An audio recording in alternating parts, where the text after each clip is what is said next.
প্রথমত নমস্কার আপনাদেরকে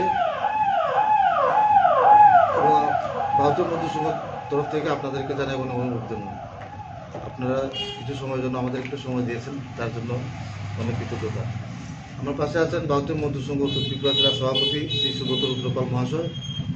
আমি বিপ্লব দাস আমার নাম, বাড়ি ধর্মনগর। আমি ভারতীয় প্রাইভেট ট্রান্সপোর্ট মজদুর মহাসংঘের ত্রিপুরা প্রদেশের সভাপতি। অ্যাকচুয়ালি গত 10 নভেম্বর পার্লামেন্টে একটা প্রস্তাব এসছে, রিপোর্ট নাম্বার 248। তার মধ্যে একটা আমাদের ভারতবর্ষের যে ড্রাইভাররা রয়েছেন তাদেরকে নিয়ে একটা বিল পাস করা হচ্ছে। তো তার মধ্যে কিছু ডিমান্ড আছে, যেগুলি হচ্ছে একটা ড্রাইভার যদি কোনো কারণে অ্যাক্সিডেন্ট হয় বা অ্যাক্সিডেন্ট কোনো কেস থাকে, তো তার ড্রাইভারের 10 লক্ষ টাকা জরিমানা এবং 10 বছরের জেল। তো সেটাকে নিয়ে পুরো ভারতবর্ষব্যাপী ভারতীয় মজদুর সংঘ তার প্রতিবাদে নেমেছে।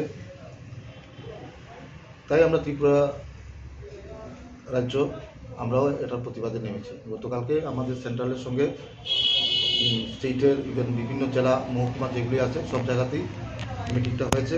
তো আজকে বিভিন্ন জেলাতে নিয়ে আমাদের মিটিং হচ্ছে। আগামীকালকে থেকে আমাদের কর্মসূচি, তার বিরুদ্ধে এটা কেন্দ্র করে তার বিরুদ্ধে আমরা কিছু কর্মসূচি হাতে নিয়েছি।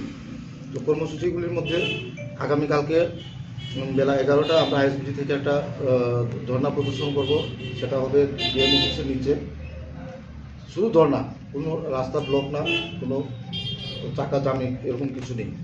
আপনাদের মাধ্যমে আমরা সবাই ত্রিপুরা রাজ্যের সমস্ত সুনাগরিককে তাও একটা বার্তা পৌঁছাতে চাচ্ছি, যেটা হচ্ছে গিয়া বিভিন্ন সংগঠন আমাদের ভারতীয় মজদুর সংঘের নাম করে বিভিন্ন জায়গাতে বিভিন্ন যাত্রীকে হ্যারাসমেন্ট করছেন যে স্ট্রাইক হবে, সেই হবে, কিন্তু ভারতীয় মজদুর সংঘ স্ট্রাইকে বিশ্বাসী না।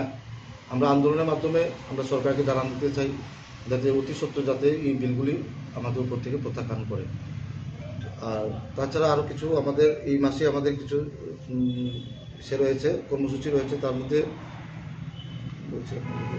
মধ্যে আগামী 3 তারিখ মানে আগামীকালকে যে আমাদের ধর্ণা হবে, সেটা মহকুমা সাব ডিভিশন সব মিলিয়ে সব জায়গাতেই এই ধর্ণা প্রদর্শন হবে এবং ত্রিপুরা রাজ্যের সমস্ত ডিস্ট্রিক্টে এই প্রোগ্রাম আমরা হাতে নিয়েছি।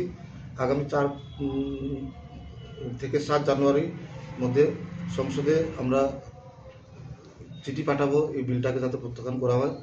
আগামী 9 জানুয়ারি পরিবহন মন্ত্রী এবং মুখ্যমন্ত্রীকে ত্রিপুরা রাজ্যে আমরা চিঠি